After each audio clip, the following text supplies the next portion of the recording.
Olá, sejam todos muito bem-vindos. Hoje eu gostaria de refletir com vocês um resumo da mensagem ministrada no último domingo na igreja e está no Evangelho de Lucas, no capítulo 9, nos versículos de 37 a 43. Enquanto nós vamos falando, enquanto nós vamos apresentando aqui esse resumo, nós vamos comentando sobre estes versículos da Bíblia. Mas eu gostaria muito que você lesse aí onde você está, na sua casa, no seu local de trabalho, no seu local de lazer, onde você estiver neste momento. Amém? Ou à noite, lá na sua cama, antes de você ir dormir. Eu gostaria muito que você ouvisse essa mensagem, que você prestasse muito atenção. Amém? Lucas capítulo 9, versículos de 37 a 43. Você vai encontrar também essa mensagem no Evangelho de Marcos, capítulo 9, versículos de 14 a 32. E também no Evangelho de Mateus, capítulo 17, versículos de 14 a 23. Mas o nosso texto nos informa, em Lucas, capítulo 9, versículos de 37 a 43, que ele começa dizendo, no versículo 37, no dia seguinte é o quê? No dia anterior, é bom entendermos e compreendermos o que estava acontecendo aqui. No dia anterior, Jesus levou os seus discípulos a um determinado monte.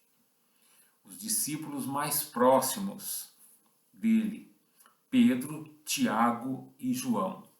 E nesse monte, o propósito era levar os discípulos para orar. E foi justamente nesse monte que nós presenciamos, que os discípulos presenciaram a transfiguração de Jesus, na presença de Moisés e Elias. Eles viram a glória de Deus e eles estavam assim atônitos. O apóstolo Pedro, por sua vez, disse que é bom estarmos aqui, façamos tendas aqui, de tão gostoso que era o local.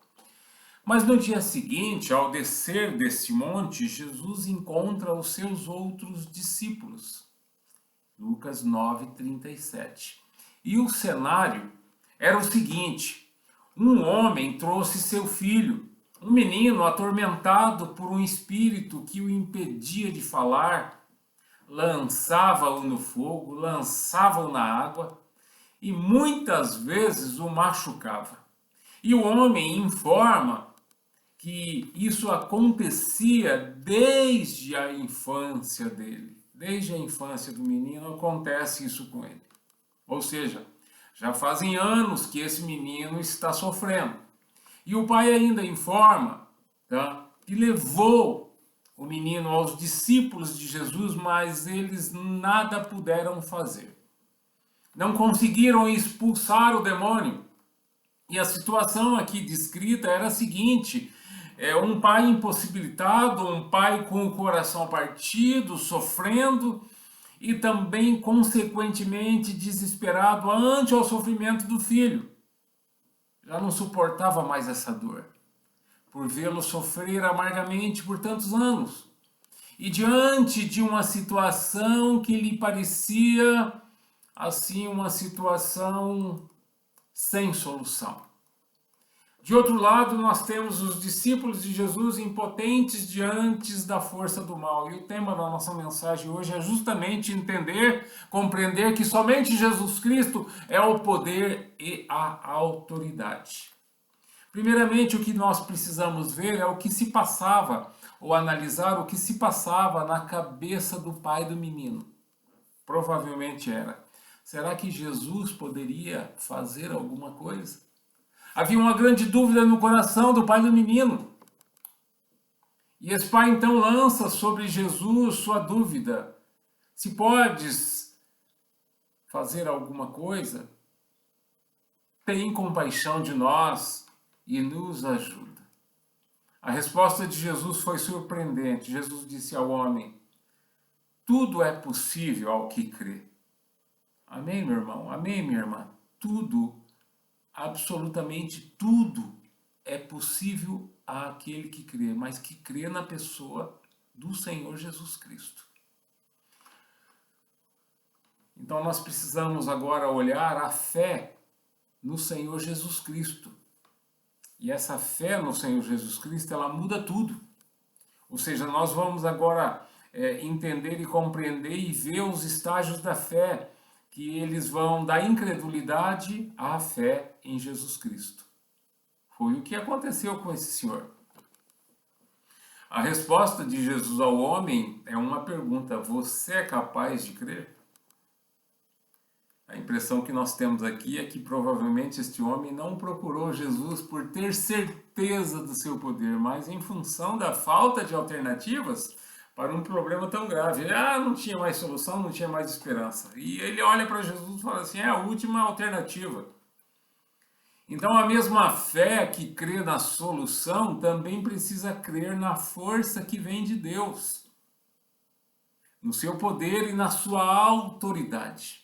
Provavelmente em nossas vidas nós vamos atravessar ou vão aparecer muitas situações que vamos ter que enfrentar. Porém, aos nossos olhos, pode ser que sejam situações, circunstâncias sem soluções.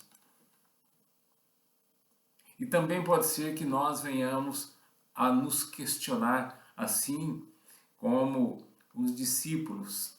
E a pergunta que os discípulos fizeram para Jesus é: por que nós não podemos expulsar o demônio? Quando na realidade a pergunta precisa ser, presta bem atenção, o que nós precisamos para expulsá-lo da próxima vez? Então a pergunta não é porque nós não podemos expulsar o demônio, mas sim o que nós precisamos para expulsá-lo da próxima vez. Isso nos leva a um terceiro estágio de entendimento, que é a fé no Senhor Jesus Cristo. Ela exige relacionamento com o Pai. Jesus propõe uma vida focada no relacionamento com Deus. A questão não é sobre a melhor atitude frente ao demônio, mas sim sobre a melhor postura na presença de Deus. Nós estamos falando de relacionamento diário, nós estamos falando de comunhão, nós estamos falando de oração. Nós precisamos de uma vida com Deus, caso contrário, nós não teremos convicções diante das investidas do diabo. Oração e relacionamento é vida com Deus, é submissão a Deus, é intensidade com Deus. E a conclusão que nós chegamos é que a fé no Senhor Jesus Cristo é a manifestação do poder e da autoridade de Deus em nossas vidas. Glória a Deus por isso. Então, assim como os discípulos entenderam, nós também precisamos entender que a nossa força vem de Deus. O poder e a autoridade estão em Deus. Por isso, nosso relacionamento precisa ser constante e intenso com o Senhor, se é que desejamos ver o Espírito Santo de Deus agir em meio a nós e em nós. Amém? Como resultado, nós teremos uma vida segura no amor e no poder do Pai. Encerrando, quem crê no Senhor Jesus Cristo, de fato, descansa. Amém? Deus os abençoe. Abraço.